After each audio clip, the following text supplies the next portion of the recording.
आज फिर एक बार मैं आपके सामने हाजिर हूँ नई वीडियो लेकर, जो कि 8वीं कक्षा के लिए है। और यह 8वीं कक्षा की जो वीडियो जो है यह एक गज़ल के रूप में मैं आपके सामने लेकर आया हूँ। लेकिन इससे पहले आपसे मैं एक बात कहना चाहता हूँ। इससे पहला का वीडियो जो है यह भी आपने वीडियो में देखी है, लेकिन आपने लाइक नहीं किया। इससे मुझे ऐसा लगता है कि जो कुछ मैं काम कर रहा हूँ ठीक तरह से नहीं कर रहा। तो आप लाइक कीजिए, अगर आप चैनल पर नए हैं तो सब्सक्राइब भी कीजिए, क्योंकि इससे एक उम्मीद होती है, उम्मीद बनती है कि चलो मैं जो कुछ काम कर रहा हूँ ये अच्छा काम कर रहा हूँ। इसलिए आपसे बस एक लाइक जो है, एक लाइक मैं चाहता हूँ वीडियो के लिए, ताकि मैं अगली वीडियो जो इससे भी अच्छी बनाकर जो आपके सामने पेश करूँ। ठीक है, अब हम शुरुआत करते हैं 8वीं कक्षा जो है 8वीं कक्षा की हिंदी विषय के अंतर्गत आने वाला जो पद्य जो है, जिसे हम कविता कहते हैं, इसका नाम है जरा प्यार से बोलना सीख लीजिए। यह कविता जो हम सीखने वाले हैं, रमेश दत्त शर्मा जी जो है इसके कवि है, रचनाकार।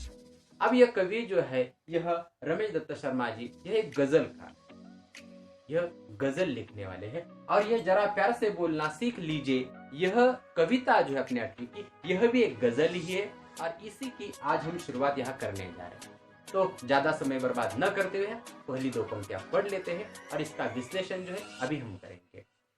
वाणी में शहद घोलना सीख लीजिए, जरा प्यार से बोलना सीख लीजिए। सबसे पहला शब्द जो आया है वह है लीजिए। अगर आप यहाँ देखेंगे कविता के नाम में भी यह लीजिए यह शब्द आया है। और लीजिए शब्द का अर्थ मैं आपको बताऊंगा या लिखूंगा नहीं। लीजिए का मतलब होता है लीजिए, यानी कि हमें यहाँ सीखने के लिए पहली ही बात कहिए वह है अपनी वाणी में शहद घोलना सीख लीजिए, ऐसा इसका मतलब। अब सबसे पहले जो कविता की पहली ही पंक्ति में जो शब्द आया है वह है वाणी। और वाणी यह शब्द जो है, वाणी का मतलब यह है जो हम बोलते हैं वह भाषा, ज़बान जिसे कहा जाता है। तो हम जो भाषा बोलते हैं, इस भाषा में हमें शहद घोलना है। शहद इसका मतलब होता है मधु, यानी कि मधुमक्खी के छत्ते से जो हम मधु निकालते हैं उसे शहद कहा जाता है। तो यह जो है शहद घोलना सीख लीजिए, ऐसा कहा गया है। घोलना इसका मतलब होता है मिलाना, यानी कि यह भी शब्द आप समझ सकते हैं। यह शब्द जो है घोलना, इसका मतलब होता है मिलाना। अपनी भाषा में हमें मधुरता मिठास घोलना सीखना है, मिलाना सीखना है, ऐसा यह कहा गया है। यानी कि आप अपनी भाषा में मधुरता लाना सीख लीजिए, यह इसका स्पष्ट मतलब। हमें मधुभाषी होना चाहिए, मधुरभाषी होना चाहिए, ताकि इससे हर कोई हमें अच्छा लगे और हम भी दूसरों को अच्छे लगे। यही खासियत होती है वाणी में शहद घोलने की। जब हम मिठास लाते हैं अपनी भाषा में तो हर कोई अपना दोस्त बन जाता है, हर किसी को हम अपने लगते हैं। इसीलिए यह सीखना है। आगे दूसरा कहा है, यानी कि इसी परिच्छेद में जरा प्यार से बोलना सीख लीजिए। हमें प्यार से बोलने के लिए, सीखने के लिए कहा है। हम अगर प्यार से बोलेंगे तो कोई व्यक्ति किसी भी स्वभाव का क्यों न हो, उसका स्वभाव थोड़ा सा तो बदल ही जाएगा। और इसीलिए यहाँ कहा गया है जरा प्यार से बोलना सीख लीजिए। हमें प्यार से बोलने के लिए, सीखने के लिए यहाँ कहा गया है। यह हम समझ लेते हैं। यानी कि पहली दो पंक्तियां जो है, तो पहली दो पंक्तियां मैंने आपको बताई है। वाणी में शहद बोलना सीख लीजिए, जरा प्यार से बोलना सीख लीजिए, यह जो हमें यहाँ बताया गया। अब आगे की दो पंक्तियां जो हम यहाँ समझ लेते हैं। चुप रहने के यारो बड़े फायदे हैं, जुबा वक्त पर खोलना सीख लीजिए। यानी कि आप देख लीजिए, चुप रहने के यारो। अब यार यह शब्द जो है यह भी आप यहाँ समझ लीजिए। यार इस शब्द का मतलब होता है मित्र, अपने दोस्त। यहाँ क्या कहा गया है, चुप रहने के यारो, यानी कि दोस्तों चुप रहने के बहुत सारे फायदे हैं, ऐसा कहा गया। यानी कि अगर हम चुप रहेंगे तो इसके बहुत सारे फायदे हैं, ऐसा यहाँ कहा गया है। अब यहाँ जो है फायदे कौन कौन से हो सकते हैं, यह भी मैं थोड़े से आपको समझाना चाहता हूँ। सबसे पहले जो है, हम चुप रहेंगे तो क्या होगा, अपने अंदर की ऊर्जा जो है यह व्यर्थ में बर्बाद नहीं होगी, यानी कि अपने ऊर्जा की बचत हो जाएगी। यह पहली बात आप समझ लीजिए। यानी कि फायदे जो है यह ऊर्जा की बचत, यह पहला फायदा है। अब दूसरा फायदा क्या है? अगर हम चुप रहेंगे तो समय जो है समय बर्बाद नहीं होगा। जो हम बुरे कामों में या बगैर कामों की हम बातचीत करेंगे, उसमें जो समय हम बर्बाद करेंगे वह समय अपना बच जाएगा, यानी कि समय की बचत हो जाएगी, ऐसा कहा गया। मन मुटाव की संभावना जो है पूरी तरह से नष्ट हो जाएगी, यानी कि जिसे हम मन मुटाव यानी कि अनबन कहते हैं। कभी कभी आप देखिए बातों बातों में झगड़ा शुरू हो जाता है, झगड़े का फिर लड़ना शुरू हो जाता है, और इसीलिए यहाँ कहा गया है कि हम दूसरों के साथ जो मन मुटाव होता है, दूसरों के साथ जो अपना झगड़ा होता है, एक दूसरे के प्रति जो है हम जो है नाराज हो जाते, ये सब कुछ जो है ये नष्ट हो जाएगा अगर आप चुप रहेंगे तो, यानी कि मन मुटाव जो इसकी संभावना जो है बहुत कम हो जाएगी, ऐसा कहा गया है।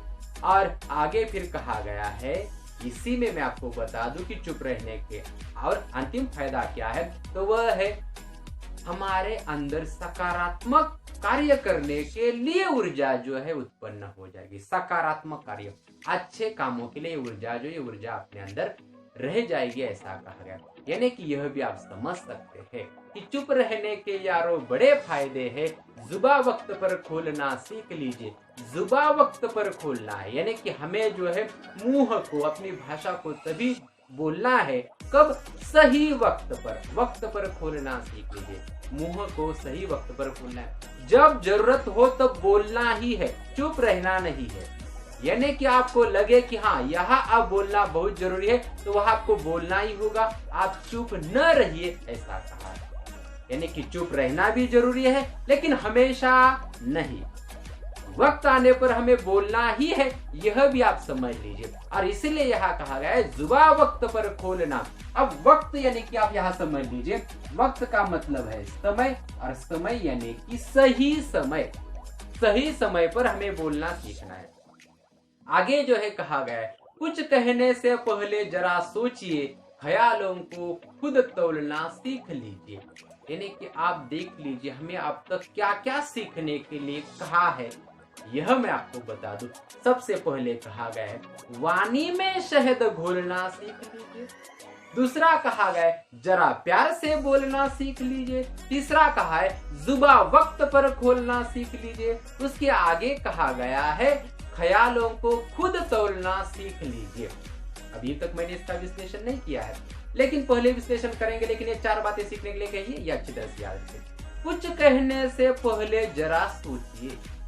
हमें कहा गया है कि जो हम कुछ कहते हैं इससे पहले जो हमें सोचने की आवश्यकता है। यानी कि जरा सोचिए, जो भी आप बोलने वाले उससे पहले सोचिए कि अगर मैं ऐसा बोलूंगा तो सामने वाले पर क्या असर होगा, या जो कुछ मैं बोल रहा हूँ वह सही है या गलत है, यह भी समझने की आवश्यकता है। यानी कि कुछ कहने से पहले हमें जरा सोचने के लिए कहा है कि जो कुछ हम बोलेंगे या सही बोलेंगे या गलत बोलेंगे, सोचकर हमें बोलने के लिए कहा गया। ख्यालों को खुद तोड़ना सीख लीजिए। ख्याल, यह शब्द जो यह भी याद रखिए, ख्याल का मतलब होता है अपने विचार, अपनी सोच। यह अच्छी तरह से याद रखिए।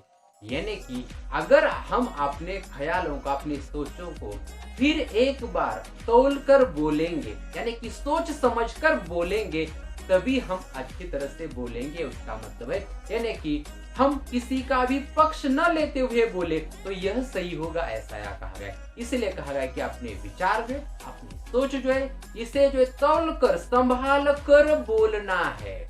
इसलिए कहा गया ख्यालों को खुद तौलना सीख लीजिए। अपने ख्याल जो, अपनी सोच जो है, इसे खुद ही तौल लीजिए। सही गलत का फैसला खुद कीजिए और इसके बाद जो आप बोलिए।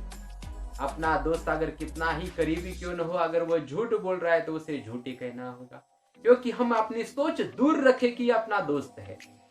और जो सही है वही बोलना है, यानी कि तौल कर बोलना है, सही बोलना है, ऐसा इसका मतलब है।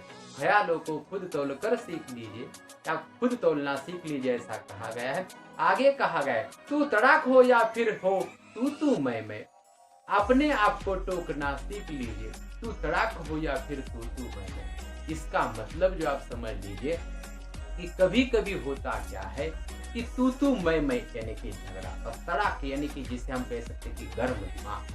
कभी कभी इंसान का दिमाग जो गर्म हो जाता है, लेकिन उसे ठंडा करना भी जरूरी है। यह भी आप समझ लीजिए। और तू मैं तो कहाँ नहीं होती है, हर जगह होती है, इसे भी हमें संभालना है। इस वक्त हमें क्या करना है, खुद को टोकना है। अब यहाँ जो आप समझ लीजिए, यहाँ टोकना इसका मतलब होता है खुद को रोकना। हमें जो खुद को रोकना है, अगर मान लीजिए कि कभी ऐसी कोई गहमा गहमी हो गई तो खुद को पहले जो संभलना है। तू मैं हो गई। अब तू मैं इसका मतलब क्या है, अब यहाँ आप समझ लीजिए, यानी कि हम जिसे कहते हैं कि तू या मैं। तो यह जो है इसका मतलब होता है थोड़ा सा झगड़ा शुरू हो जाना। यह झगड़ा जो है यह जब शुरू हो जाता है तो उसे तू मैं ऐसा कहा जाता है। इसमें जो झगड़ा शुरू हो जाएगा उसे आगे बढ़ाने से पहले खुद को ही टोकना है। यहाँ मैंने लिख कर रखा है टोकना यानी कि रोकना, खुद को रोकना है। और इसीलिए यहाँ कहा गया है कि अपने आप को टोकना सीख लीजिए। अपने आप को रोकना जो सीखने के लिए कहा है, यह समझ लीजिए। अगर हम खुद को रोकेंगे, खुद को टोकेंगे, तभी सब कुछ हो सकता है। और कितना ही झगड़ा क्यों न हो, वह झगड़ा वही के वही खत्म हो जाएगा। और यह हमें कहा गया है, इन 4 परिच्छेदों में हमें सीखने के लिए क्या कहा है। पहला कहा गया वाणी में शहद घोलना सीख लीजिए। दूसरा कहा है प्यार से बोलना सीख लीजिए। तीसरा कहा है जुबान वक्त पर खोलना सीख लीजिए। आगे 5वां कहा है ख्यालों को खुद तोलना सीख लीजिए। और छठा कहा है अपने आप को टोकना सीख लीजिए। ठीक है, तो आज की वीडियो में जो है इतना काफी है। अगली वीडियो में हम जल्दी मिलेंगे।